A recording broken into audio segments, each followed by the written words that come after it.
Innkeeper. Greetings, Innkeeper. You're just in time for our Friday night terrors. We also have very delicious sandwiches. They're to die for. And hooch. Spiked punch.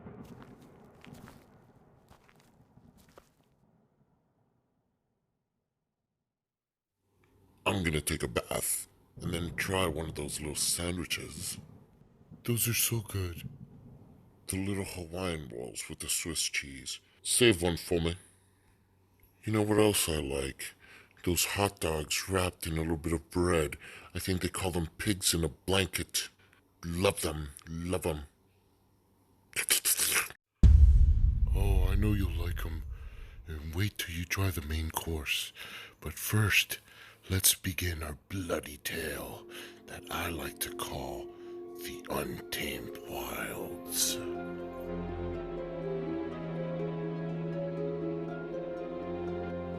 We'll be starting a brand new solo campaign using Carolyn Fern once more. Last time when I played the Path to Carcosa with Carolyn Fern, the deck was decent. She did exceed my expectations during that campaign, but I felt like that deck, something was a little wonky in terms of trying to use the machete with the reliable. The strategy kind of revolved around that, a double reliable machete, and that just didn't work out quite the way I intended for it. So I'm trying something different, going for more of a mystical Carolyn build with early level emphasis on skills and later level emphasis on avoiding the encounter deck in terms of treacheries and dealing with enemies using spells and static boosts like foolishness, as well as some additional assets that will help in boosting abilities instead of using skill cards. So we'll see how that works out for us as the campaign develops. So as you know, foolishness is the signature asset currently for Carolyn Fern. It is a replacement card, so there is another one coming when she is officially released. But for right now, this is the only signature asset. It is an ally that takes up the ally slot with 1 health and 4 sanity. It starts with 3 horror on it, but if you heal the 3 horror, then you'll get +1 to all of your stats, and that is a very nice benefit to have. In order to maximize finding foolishness, I did have quite a rough time putting foolishness in play during the Carcosa campaign. I think maybe I put him down once in one scenario. So this time we've got some secret cards to help us kind of search for foolishness so we can play him far more often. To fight the Black Wind is a lot more punishing in a larger group. Playing solo, it's not a terrible weakness.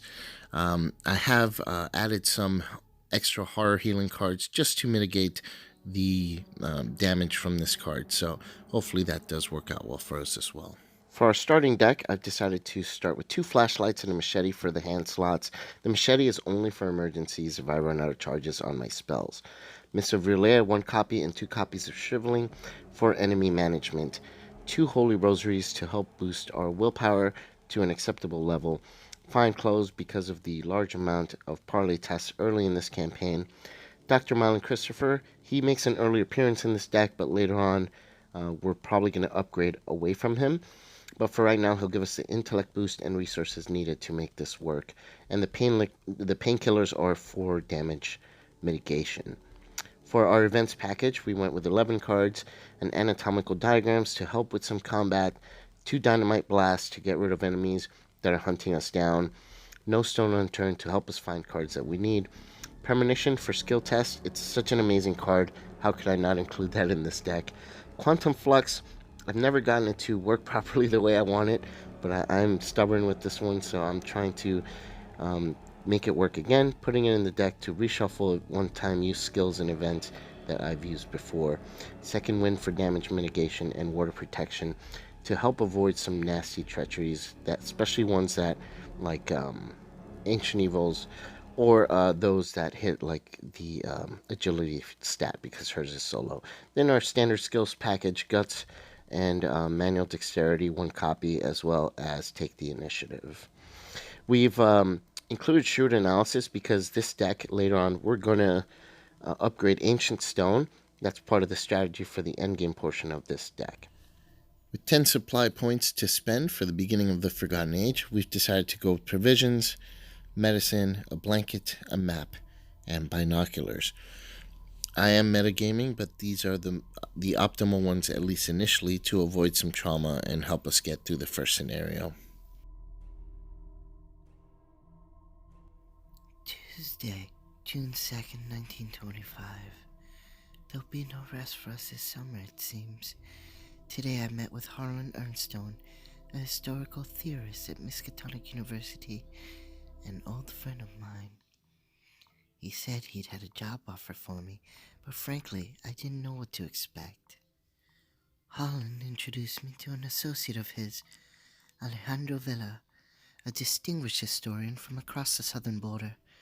Mr. Vela is a graduate of a prestigious university in Mexico City and has spent many years researching the Aztec Empire. He claims that he has found evidence regarding the existence of an unheard-of Aztec city-state called Eztli. His strange and unprecedented findings were not accepted by the university, and he's become a pariah amongst his peers. Alejandro came to Arkham to seek funding for an expedition into the rainforests of southern Mexico, where he believes that the ruins of the Eztli Alteptil lie undiscovered. His description of the city-state's origins defies modern understanding of Mesoamerican history. Despite this, or knowing my old friend because of this, Holland is enthralled by Alejandro's discoveries. Miskatonic University has agreed to fund the expedition, albeit meagerly, and Harlan wants me to go along. The way I see it, there's a good chance we're looking for something that doesn't even exist. But if there's even a slight chance that these Eztli people existed, the historical significance would be profound. We debated the issue for some time, but in the end, we accepted Alejandro's offer. Preparations are underway, and we should be setting off by the end of the month. With any luck, we'll have this journal filled with all manner of interesting discoveries. If not, perhaps it'll be a nice wedge to place beneath Harlan's lopsided desk. Sunday, June 28th, 1925. It's been a hell of a day. We've just set up camp along the northern border of the rainforest, where Alejandro believes that the Eztli once dwelled. The jungle here is dense and untamed. The sky hides above the tree cover, but I can tell from the crisp breeze that the storm clouds are brewing overhead. The dangers of our expedition have been explained to us many times. We're hundreds of miles away from any sign of civilization. Nobody in modern times has yet to pierce the heart of these wilds. Until now, nobody has had reason to try. After all, it wouldn't make sense to find Aztec ruins in this region of Mexico, and yet here we are, looking for ruins that may not exist in a place where, by all accounts, they should not. Already one of our surveyors has fallen ill, and another has been bitten by a viper. I'm starting to think the rainforest doesn't want us here. If this luck persists, ours will be the shortest expedition in Miskatonic University's history. Tonight, we rest. Tomorrow, we venture into uncharted wilds. Expedition into the wild. Your expedition has ventured far into the rainforests of southern Mexico in search of a forgotten Aztec city-state. What will you find when you head deeper into the untamed jungle? Exploring the rainforest. Today, you depart from your camp in order to find the ruins Alejandro seeks. That is, if they even exist. And welcome to the Untamed Wilds, this time with Carolyn Fern. Apologize ahead of time for the terrible microphone quality. I've been having some issues with my microphone, and I need to find a way to fix this. So apologies again. We're playing on standard difficulty. As you can see, the Chaos Bag starts off pretty easy on us early on in the game, and later on we add another token, another special token, as well as some of the tokens based on your decisions throughout the scenario do increase in their negative penalty. So starts out pretty easy, gets tougher as it goes on. Now we're going to go ahead and draw our opening hand, but first I want to say a huge thank you to Sick Dave for creating these amazing location connector tokens. Of all the campaigns, I think that the Forgotten Age requires location connectors in order to keep you sane while you're setting up your scenarios and locations. And this starting location token is pretty awesome, and you'll see some of the others actually used throughout this scenario. So let's go ahead and read our starting location, and we'll go from there. The camp is abuzz with both excitement and dread. Some members of the expedition are setting up additional canvas tents for supplies, while others are huddled around an incomplete map of the northern edge of the rainforest. The expedition has staked its claim on the jungle, and the jungle doesn't seem all too happy about it. All right, this is our starting location. This is the expedition camp. If we have a map, which we do, we can actually use the map to look at the top 3 cards of the exploration deck and reshuffle or put them in any order, and then put the rest on the bottom, or put one on the bottom. So this is actually very useful, and I think we'll definitely be taking advantage of this. Our opening hand looks like we got a Guts, Premonition. Oh, okay. Too many skill cards. I think we need our combat management assets. So let's redo all these. And okay, that's good. Nice. We got 2 spells. We got Shriveling, and we have Mists of Relay. So we have plenty of combat management for Carolyn. I think the biggest concern is that one, combat, if you're not prepared, can end your game. So being able to manage that or having ways to deal with that is extremely important with her specifically. So we'll keep this, well, we have to keep this hand, but this is a good starting hand. So first thing we're going to do is we're going to play the Mist of Relay. Uses 4 charges, and we can use our willpower to evade an enemy. If we pull a special token, then we have to discard a card from our hand. Not at random, we get to pick it. So this is a great card because once we evade the enemy, we can move for free to a connecting location. So that adds to our action economy.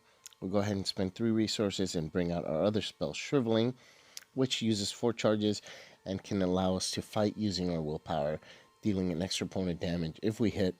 If we pull a special token, we'll take a horror, but that's not a big deal in Carolyn because she does heal horror, so not too bad. And I think the first thing we're going to do is use our map. Obviously, third thing we're going to do since we played 2 spells. But we're going to use our map so that we can look at the exploration deck and see what's coming up and get that lined up for our actual explorations. And there's 3 locations.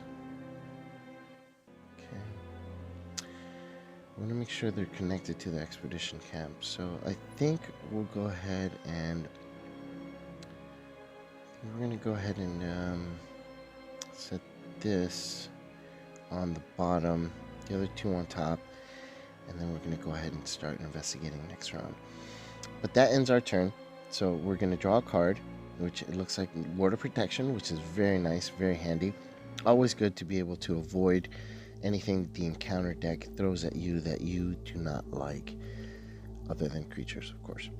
And we had a Doom to the agenda, which, okay, there we go. Sorry, I had it, I had the wrong agenda up front, so we went ahead and fix that, make sure this one is set up right. There we go. And now we will draw our first encounter card.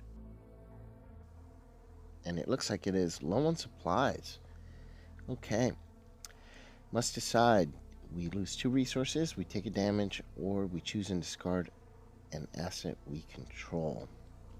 Well, we have 2 assets that we absolutely need, so I don't think I'll be doing that. Taking a damage is not terrible since we don't have any damage on us right now, but because Carolyn is so fragile when it comes to damage, I think that's not going to be the option to go with here. Well, if we give up our 1 resource, it changes the game state, so it's still a valid play. I think we'll just give the resource up, so that goes away, and we lose our resource. And now we're going to go ahead and use our map, or explore, actually. So let's go. And what a surprise, it's the rope bridge. It is a 2-shroud, 1-clue location. When you attempt to explore at the rope bridge, you test 2 agility or you fall into the canyon and then you take some damage and you move and all that stuff. So we're not going to be exploring from the rope bridge, but it does have a clue in it, and we could definitely investigate.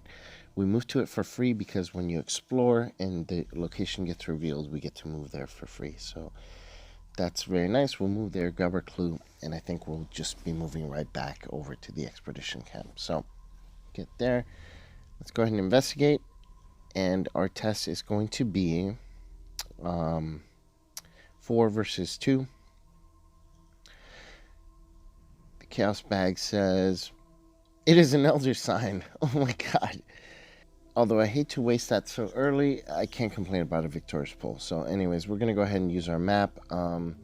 Let's pull 3 cards and see what comes up next. Oh, there's that snake bite. Arrows from the trees. Well, so there's 2 bad things. I think eventually we're going to go through all the treacheries in this deck. So, I don't mind that some stay up there. Let's go ahead and just get the snake bite to the bottom. Don't want to be poisoned. That is one of the worst things that can happen in this campaign. So, draw a card, and it is Unexpected Courage. That's good. Definitely like to have that card, no matter what. I'm never sad to see it. And let's draw our next encounter card, and it looks like it's in a snake bite. Okay, so we got to test 3 agility. If we fail, we have to take 5 damage to an ally or do 1 direct damage and get poisoned. That sucks. Test of 3 is not difficult, but for Carolyn, it is. In this case, we do have some ways to mitigate it. So let's see what...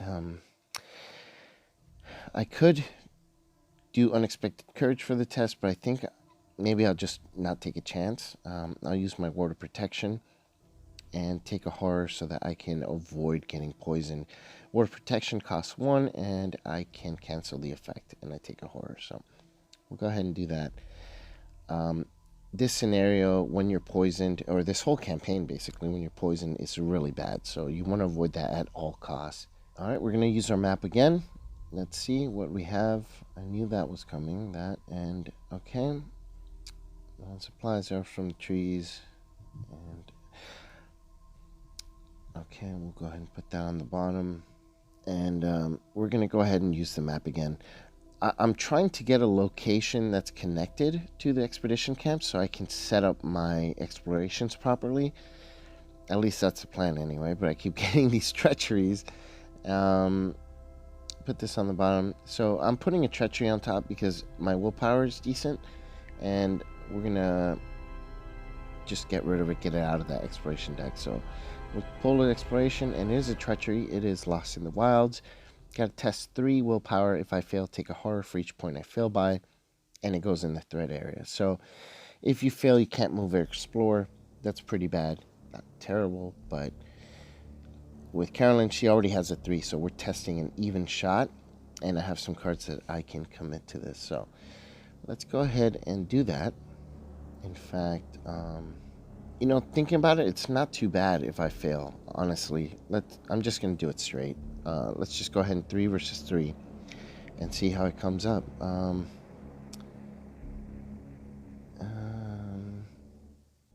Yeah. We'll commit the Unexpected Courage. Never mind. Because if I fail, really, it isn't that big a deal. Let's save this for later. 3 versus 3. And let's pull a... Nice! Another Elder Sign. We heal the horror we took earlier, which gives us a resource. So cool. Okay. 2 Elder Signs already. So early. Hopefully that's not the last of it. And that ends our turn. Turn number 2 is over with. Haven't done much yet, but... oh, Mile and Christopher. Perfect. We don't have the resources to play him, but that's okay. We'll get him out there. Another Doom. This will be flipping soon. And let's see our next encounter card. And it is Overgrowth. Attached to your location. Limit 1 per location. Cannot explore. You can test combat or intellect to discard it. That's, it can be a very bad card if you have to explore at the location where it comes out. But, it's not a terrible. There's definitely far worse cards in that deck. So let's. I think now that the overgrowth is there, we'll move to the rope bridge and explore. We have to test 2 agility. So we'll have to commit a card because this is a difficult test. So we'll commit Unexpected Courage to our agility test, giving us a bonus of 2, puts us at 4 versus 2. And if we fail, we're going to fall and take some damage. So hopefully we don't fail. That's shnikey. -5. Dang. Okay, so we fail the test. This means that we're going to drop to the canyon, the river canyon, take 2 damage. Ouch. That really hurt. Carolyn only has 6 health, so that 2 damage is pretty significant.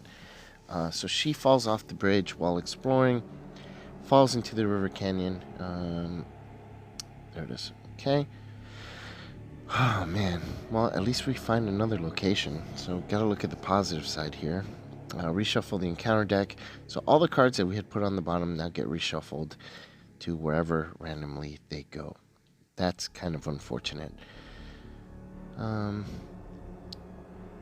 Yeah, so it looks like we get put there. We'll connect this up there. Let's rearrange this. So, I never really know how to set up the location maps here, so I'm sorry ahead of time because I'm sure I'll be shuffling this around throughout the game. And, finding the optimal placement is always different, unfortunately. It's never, just as simple as, oh, put it down here or whatever. Okay, so we'll put this down because I don't think there's anything else above that. Yeah. Shuffle this around, put this below the rope bridge. So we move down. This connects to the exploration camp. So River Canyon is a 4-shroud, 1-clue location. You can use an action to heal damage if you have a canteen. Oh, actually, you can heal damage without the canteen. If you have the canteen, you heal 2 damage. And it's limit 1 per game. The river is deeper than it appears. Ripples along its surface obscure the creatures that lie within.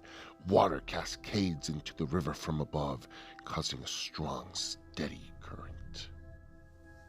And that ends our turn. So we end the turn at the river canyon. We fell down from the rope bridge. We could have just gotten there from the exploration camp, but that's got a clue. Can't forget to put that on there. And let's go ahead and gain a resource and draw a card. We become ready, and our card is, Foolishness. So this first scenario, I don't plan on bringing Foolishness out. Just so you know, I do plan on committing him as 2 wild icons. My build, he should be able to come out every scenario moving forward. Looks like we pulled another snake bite. So this is testing 3 of agility. Otherwise, we deal 5 damage to an ally or get poisoned.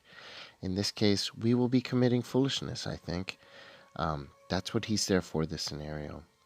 Boom. 2 wild icons. That gives us a 4. 4 versus 3. Not the best of odds, but it's all we got right now. And we pull... Oh, what? +1. We make it. Still not poisoned. Thank you, Foolishness. I guess we didn't need you. We'll use the location ability to heal with damage. Get that out of the way. So I could be wasting actions if I just investigate this raw. I don't have too much to boost this. I think drawing cards or exploring are the best options here. So I think we'll go ahead and just explore. If we get a treachery, so be it. And yep, it's a treachery. So it looks like arrows from the tree. Take 1 damage and 1 for each ally you control. Ouch. We don't have any allies in play, so that's good. But it's free damage against us. Thank goodness that we healed 1. Otherwise, we'd be at half our health left. So there's nothing really that we can do about this. We'll have to just take the free damage. And, I guess it could be worse. It could be an enemy we can't deal with or something. So let's go ahead and explore again. And this time we get Path of Thorns. 3 shroud, 1 clue. After you fail skill test while investigating, take a damage. If you explore, if it wasn't successful, take a damage. Damn. This is a brutal location, but it is connected, so we do move in there. And so it was a successful exploration. We'll go ahead and set this down. Connectors, and this connects there, I think. Yep. And we move in. I'm not too fond of this location. There's just too much risk to take free damage. So I don't know how much we're going to be doing here. But since our turn's over, we'll throw the clue on there, and then we'll go ahead and ready and draw our cards and get our resource. We now will have enough resources to play Malin Christopher. Okay, unexpected courage is not bad. And this is going to get 5. It'll flip next round. Creeping Poison, Surge. Anyone who's poisoned takes 1 damage. Thank goodness we are not. Surge, so we get another card. Another Arrows from the Trees. Oh man, this is why this scenario has such a bad rap. There's just a lot of cards that just deal damage to you just without any kind of test. So if you don't have ways to mitigate it, you could go down pretty quickly. You know, one enemy getting a free hit on you is pretty much all it's going to take. We're already at half our health, so... But, again, it could be worse. So I'm not too upset about it. I do want that clue. Let's go ahead and bring Malin Christopher into play. So, Dr. Malin Christopher, you get +1 intellect while he's in play, and if you investigate successfully, you gain a resource. And he has 1 health and 2 sanity, so that's a nice little buffer there. I don't want to take a chance and investigate here, so I think the best course of action is going to be to move to the River Canyon. Even though it's going to be a 5 versus 4 check, there's no risk. 5 versus 4, let's go ahead and do it. Nothing else to commit. I mean, I have unexpected courage, but let's just give it a shot. We don't take damage if we fail, so that's good. And that's a skull, which is effectively a 0 because we don't have any vengeance points in the display. So we get our clue, and because of Malin Christopher, we get a resource, and he begins to pay himself off in dividends. Very nice. Turn ends. Let's go ahead, and still no creatures on the board, which is really nice. We are prepared, though. Oh, nice. Unexpected courage. Very nice. Get another resource, and let's advance the agenda, which... is probably a bad thing for us. Okay. After hours of exploration and futile attempts to map out the wilds, you're convinced something is watching your progress, stalking your every move. The shapes of large serpentine creatures slither in the brush all around you. You try to look back away, but the creatures have you completely surrounded, hissing at you from all sides. Suddenly, several shapes emerge from the brush. Human-sized creatures with the bodies of serpents and arms, wielding spears and jagged knives. The creatures are savage, attacking you fiercely. Somehow, you manage to flee to safety, though the sensation that you are being watched remains. Although you survive the encounter, you're confronted with a stark reality. This place is home to creatures beyond your understanding. All right, so we have to test 3 willpower. That shouldn't be too tough for us because our willpower is already at a 3. If we fail, though, we take a poison, and we do not want to do that. And it says if you're already poisoned, it's even worse, but we're not, so that's good. We have to now reshuffle this into the encounter deck. These are the creatures from Yig. They're the encounter set. Basically, the vengeance of Yig is upon us, and they are hunting us now because Yig has realized that our presence in the jungle is not something that he wants. We are after something, and he does not want us to find it. So we reshuffle these into the deck, and as we pull them, well, some of these guys are pretty tough as you have more vengeance. So we've been lucky. We haven't pulled any snakes. We haven't had to kill any snakes or avoid them. So anyways, let's go ahead and 3 versus 3 for our willpower test. Let's commit the unexpected courage. I do not want to get poisoned, so at all costs, this is by far my top priority right now. 5 versus 3. Let's go ahead and do this. And we pull a 0. Ha! We get it. So we're not poisoned. We succeed. And now the agenda goes to the next agenda 2A. Intruders. What was once excitement has turned to dread. This place is far deadlier than you could have imagined. It is as though the jungle itself wants you out. All right, so we survived, and otherwise, what would have been a pretty dreadful agenda advancement. So that's pretty good. So far, we're doing well. Let's go ahead and let's explore. I mean, why not? This is the safest place to explore from, and we do need to keep moving to get one more clue to advance this. So let's go ahead and grab our next card from the exploration deck. It is low on supplies. Have to either lose 2 resources, take a damage, or discard an asset that we control. Well, resources are the things that will hurt us the least. We do have Mylan Christopher, and he'll get us resources, so definitely the best option. We will do that. Let's explore again. And Serpent's Haven. It is connected. 2 Shroud, 2 clues. Each serpent enemy gets +1 fight. If you investigate or explore, if you're poisoned, take a damage. We're not poisoned. It is a victory location, so if we get these 2 clues, we'll get an experience point. I definitely want to get these 2 clues out of here. We need experience quick in this campaign so that we can be able to survive, because these scenarios are very difficult, especially the first few. And, well, no, never mind. I think all of them are pretty tough in this one. Serpent's Haven goes in between.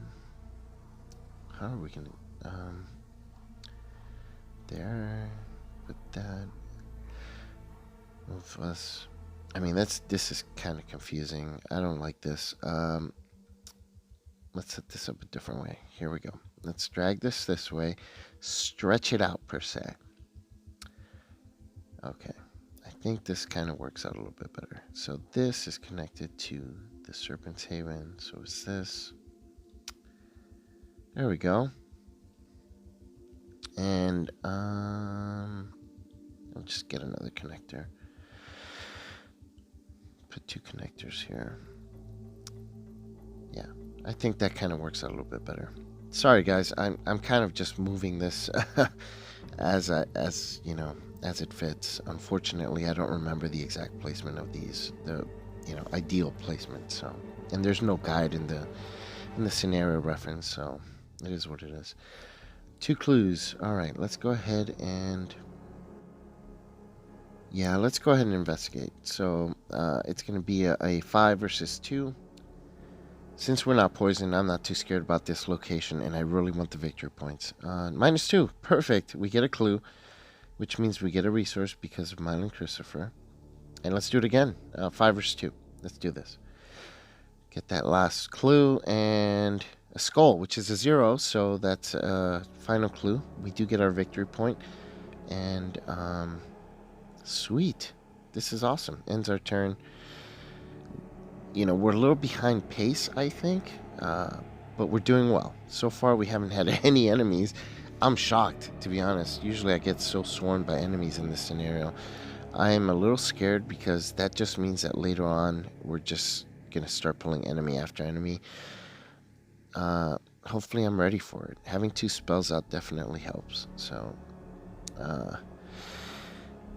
and we have a big test once I get enough clues, which I do have. So here we go. Big test coming up. We draw our card. Yeah.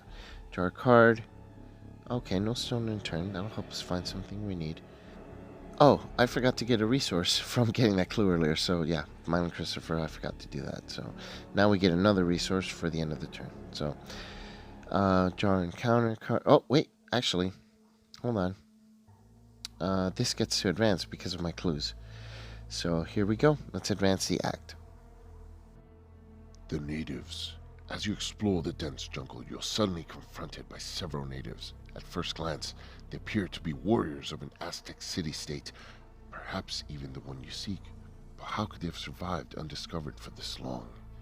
Even with Alejandro's notes, you're barely able to translate what the warriors say, only that they call you intruder and implore you to leave the jungle at once. You try to explain that you're searching for the Eztli, which causes them to murmur and debate among themselves. Finally, one of them speaks to you in rudimentary Spanish. Istaka va a saber lo que hacer contigo, intruso. He blows on a decorated ocarina, producing a shrill note that echoes throughout the jungle. The warriors depart as suddenly as they arrived. Okay, so we shuffle the encounter deck or the discard pile into the encounter deck, and now the Huntress of the Eztli is upon us. I don't trust them, Alejandro says as soon as the natives are out of earshot. They mean to kill us, not aid us. If you think this Istaka is going to help find the ruins, be my guest. But I refuse to follow where she leads. You can feel the discomfort and confusion in Alejandro's voice. You can attempt to speak with Istaka, or you can take Alejandro's advice and fight your way into the ruins that you seek. And now we're in for it. Istaka is out, and we need to parlay with her or fight her. I have been preparing for this. I held a couple of skill cards to help me with this check. Basically, she's got Alert and Retaliate, which is brutal. 5 combat, 4 health, 4 evade. You can parlay and test 4 intellect to convince her that you're not her enemy. Since we're playing solo, we only need 1 clue, so we need 1 success. If we fail, though, she attacks us. If we fail evading her, she attacks us. If we fail attacking her, she attacks us, which she deals 2 damage. We cannot afford to take 2 damage because that'll nearly kill us. So here we go. We shuffled the encounter deck, and now we shall parlay with Istaka. But first, we do have to draw our encounter card for the round, and it is a Serpent from Yoth. Humanoid monster serpent, 3 combat, 5 health, 3 evade. There's no vengeance points in the victory display right now, so he doesn't have Retaliate, he doesn't have Hunter, but he does hit hard. He has 1 damage and 2 sanity every time he hits you, so he engages us, and now we have Istaka and this guy to deal with. Things have now become difficult. We had an easy go early on, and now it's going to be tough. So let's parlay with Istaka. Been saving this card for that, so it is take the initiative, first action of the round. We get a 3 wild icons because it's the first action. With Mountain Christopher, that puts us in 8 versus 4. So 8 versus 4. That's pretty good odds. There is a -5 token in here, but you know the special tokens aren't worth very much negative right now, so I think we're going to be okay. Our odds are with us, and we pull a Skull. That's a 0. There's no vengeance, so we parlay with Istaka, so we're able to convince her. Istaka, please listen to us. Okay, I'll listen.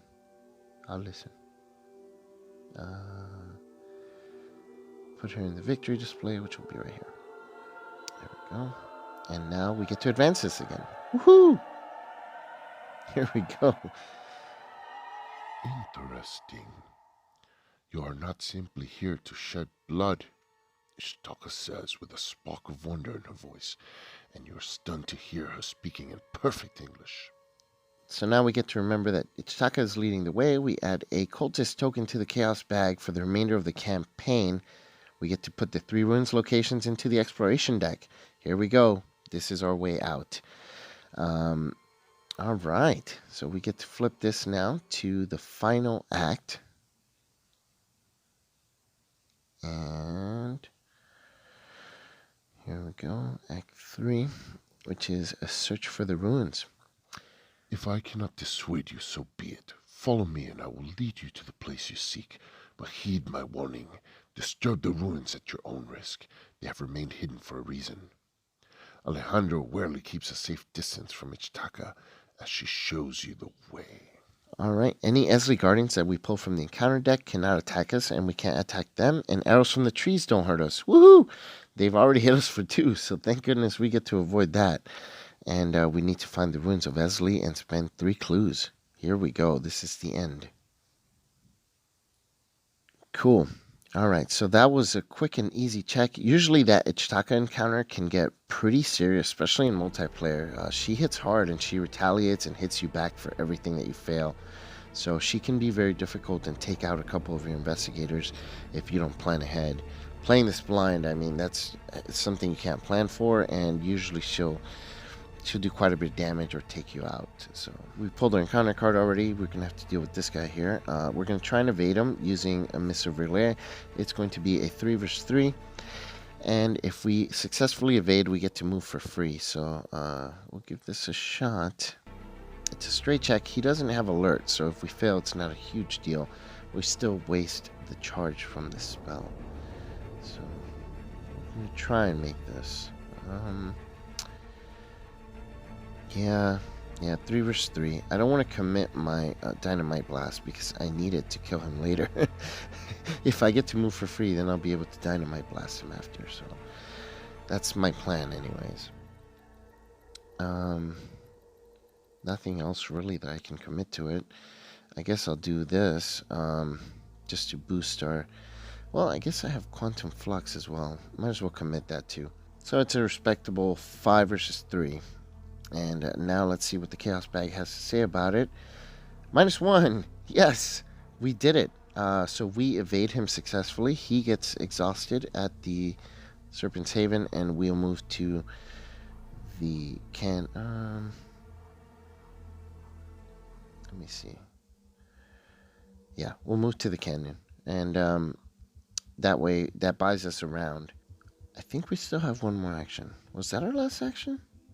No. We get a resource because we parted with the Chitaka. We evaded him, so that's one more. Get a resource, and that ends our turn now. So the reason I'm getting resources, I'm trying to get this Dynamite Blast to go off. So I need 5 resources for that. So he readies, and then I draw my card. Oh, Machete. Okay. Well, Machete can help later on. You never know. That puts us at 5 resources, which is enough for a Dynamite Blast to this guy's face. Gain a Doom, and let's draw a card. Voice of the Jungle. At the end of your turn, if you did not successfully explore, take a horror. You can use an action to test 3, and if you succeed, you can discard this card. Okay. Not terrible. We have a huge horror buffer. We have 9, so I'm not too worried right now. Let's do first things first. I think we're going to dynamite his face, so let's do that. I love using dynamite with Carolyn. It's just so fulfilling. 5 resources, and Carolyn sets off the dynamite, throws it into the Serpent's Haven. Boom! 3 damage to each enemy and each investigator at that location. There's only an enemy there, and it is this serpent guy. Bye-bye. Actually, he doesn't die, but he takes 3 damage, which is significant. And, cool. So that was the thing. And now we're going to... I think... what are we going to do? Should we move? I don't want to move away from this area. Maybe we should gain a resource so that we can use the anatomical... No, well, we can use them on him. No. Let's draw a card instead. You never know. I mean, oh, nice. Okay. Premonition. I love that card. And then let's move. He is going to move in, so because he's a hunter. Oh, actually, wait a minute. There's no vengeance. We don't need to move away. He's not a hunter. Let's just try to get rid of the Voice of the Jungle. Yeah. So 3 versus 3. And we pull... no. Yeah. So we'll just do it raw. So 3 versus 3 and -2. That's not good enough. All right. Voice of the Jungle. We'll draw a card. And gain a resource. Voice of the Jungle gives us a horror. I forgot to grab these clues earlier, so let me just get them out of the way. We still have one there that was left over from when we advanced the other thing. So we'll go ahead and add a Doom and draw our card. And it looks like it is Curse of Yig. -1 combat, -1 health, and we have to test 2 willpower. It gets +1 difficulty for each vengeance. So that goes in there. That brings our health down to 2 left. So we are very fragile right now. We do need to kill this guy. I do want to get the victory points for him. Since he doesn't hunt us, I'm not too worried. Okay, I have this idea. So we'll use an action to gain a resource. And we'll use it to play Holy Rosary. So gain a resource, play Holy Rosary, which gives us a +1 willpower and a 2 horror buffer. That goes into play. And then Serpentine trait. We'll go ahead and try and get rid of this 4 versus 2. And we'll just run this test like that. I think we have a good chance. Oh my god, the auto fail. That's terrible. Well, that ends our turn. Oh, flashlight. That could come in handy. And we can resource. Put a Doom on the agenda. This agenda is moving quickly. We need to do something. We have 5 turns left. We gain a horror because of Voice of the Jungle, and then we get lost in the wilds. We have to test 3 willpower. If we fail, take a horror for each point we fail by. 4 versus 3. Let's do this. Thank God I put that thing out, that Holy Rosary. -1. Number needed. Look at that. So we succeed. And that's another treachery out of the way. We've been lucky not to pull a ton of enemies. I mean, wow, that's been really surprising, to be honest. We'll move in. Let's kill this guy. So we're going to use Shriveling on this snake. It's going to put us at... we'll use a resource so that we could play anatomical diagrams. He drops -2 fight, -2 evade, and 4 versus 2. Surprisingly, this guy is not elite, so we could use anatomical diagrams on him. I mean, I'm really surprised to see he's not elite. It's pretty tough. And that's a skull. That's a 0. We don't have any vengeance points. So he goes into the victory display. Another experience point for us. Very nice. So far, we're doing great. The clock is ticking against us because after this round, we'll only have 4 rounds left in order to complete the scenario. Let's try to get rid of this 4 versus 2. And the reason I'm doing this is because -1 health, anything can kill us. So, oh, Elder Thing, that's a -2. Well, I think that's still a success, so we get rid of this. Whew, thank goodness. If we're poisoned, that's an auto fail. So with so much free damage going about in this scenario, anything could kill us. I don't want to take a chance.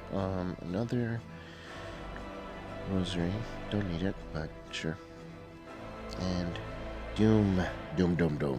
And our encounter card is, again, low on supplies. Man, as much as I hate this, it's honestly very light.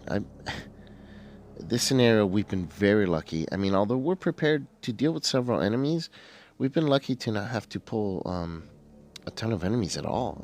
Very surprising. Very, very surprising. Well, it's pretty obvious what to do here. We have a Rosary in our hand, so if we have to get rid of an item or an asset, it might as well be the Rosary.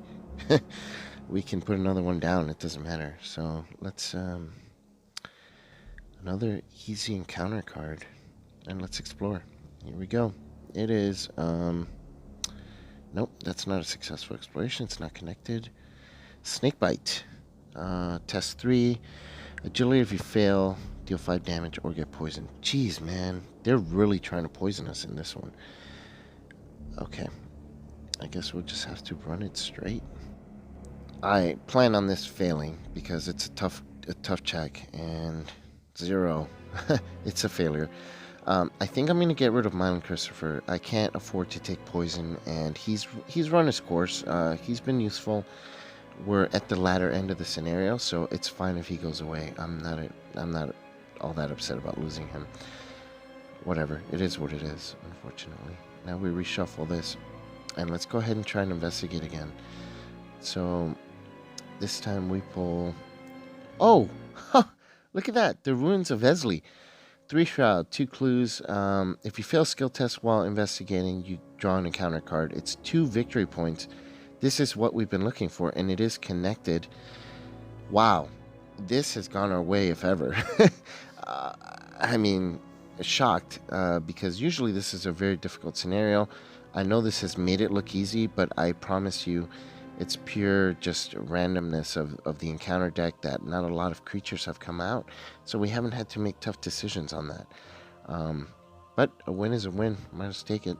Well, can't say it's a win yet until we get those clues. But let's go ahead and end our turn and see what happens next round. Draw a card. Oh, nice. This is perfect. Gain a resource. Put in another Doom. We are now 3 rounds away from it ending. So, another low on supplies. My god, it's like this is all I've been pulling all game. And on supplies, lose 2 resources, take a damage, or discard an asset. At this point, I mean, I don't want to lose supplies because I need them to play a magnifying glass, so we'll use our water protection. We have plenty of horror buffer, so take the horror, no big deal. This goes away. And let's go ahead and try and finish this scenario this round. We use our 2 remaining resources to play our magnifying glass, which has 3 supplies. We can use the supply to lower the shroud value of our location by 2. We're going to use it 4 versus 1. And let's go ahead and investigate that. If we fail, we have to draw an encounter card. So, -2, that's good enough. That's the number needed. We get a clue. We have 1 more action this round. So, let's go ahead and get 1 more clue. Let's do this. We'll play Premonition. That way, if we get something we don't want, we don't have to, leave it to chance to draw an encounter card. We'll know exactly what we're getting, what we need to commit to the test. So we pull Premonition. We seal a token. It's a -2. And that's what we need in order to succeed this check. So we use this. We get our -2. 4 versus 1. We use our -2. Number needed. We get our final clue. Look at that. Making it look easy. Carolyn Fern soloing the Untamed Wilds. Discovery of a lifetime. What you have found is beyond your wildest expectations. Despite their supposed age, the ruins appear preserved in time. Several aspects of the architecture are strangely futuristic. You set out to investigate at once. Okay, well, looking back, I have had some playthroughs of this scenario that have played out this way. Let's see, 2, 3. Okay, victory points. It looks like we get 2, 3, 4, 5. So we have 5 victory points. That's pretty solid. It's not the most I've gotten, but 5 is good. I have had some easy run-throughs like this of the Untamed Wilds. It can be swinging. It just depends on how many enemies you pull and what types of enemies, because then you have to make decisions and put vengeance into the display, which makes things tougher. I'll be honest, I wasn't expecting to succeed in this one, and the Doom of Eztli is probably going to go much, much worse. We'll see. I mean, you never know. But this was honestly not necessarily that the deck was good, although I feel pretty good about it. The cards that came out seem pretty handy. But overall, I think it was just some good luck that has come my way that allowed me to succeed in this one. We'll see how the next one goes, and we will go from there. Thursday, July 2nd, 1925. Somehow, after much toil and many hours of exploration, we found the ruins that Alejandro sought, though we scarcely could have been ready for what we encountered in the wilds of the jungle. The rainforest was guarded by unfathomable horrors, serpentine creatures driven by anger and hate. They hunted us relentlessly, wielding primitive weaponry and communicating in sharp hisses. Perhaps just as deadly were the human natives of the rainforest. They appeared to be Aztec warriors as far as dress and speech were concerned. Despite the conquering of the Aztec people hundreds of years ago, these warriors somehow survived. How they managed to remain undiscovered this long is beyond us. The warrior named Ishtaka was particularly intriguing. We were able to defuse the initial encounter with her, and surprisingly she helped guide us through the jungle, only to disappear mysteriously when we reached the ruins. I have a feeling we have not seen the last of her. Alejandro did not agree with our decision to trust the Eztli warriors. He decided to stay at camp until further notice, disturbed as he is by their presence. I thought he would be excited to learn more about them, but I expect its discovery defies even his broad-minded theories. I suppose he has a right to be distrustful. Nothing about this expedition makes sense. We have cleared a route to what Alejandro believes to be the main temple of the ruins. There is little time to rest. The serpent creatures seem intent on stopping us, so we cannot tarry any longer than necessary. Soon we will enter the ruins to see what secrets they hide. Mercifully, I was able to sleep through each night. However, while my body rested, my mind was plagued by nightmares. A cavern like a gaping maw, bathed in dim red light, the walls slithering with the glimmering scales of hundreds of vipers. It might have been better had I not slept at all. Most of the nights passed without incident, but on this night, I was startled by the rustling of tree branches along the southern border of our camp's clearing. Despite the darkness, I was able to use my binoculars to see shapes moving in the trees. The shapes appeared human, but why? Why do they only watch us from afar? What is their purpose? And that's the end of the first scenario. We've earned 7 experience points. We'll go over what we spent them on the next scenario. We'll be back for the Doom of Eztli. Well, that's the end. I hope you enjoyed it. There are more stories coming. Carolyn is in for one hell of a ride. Talk to y'all soon.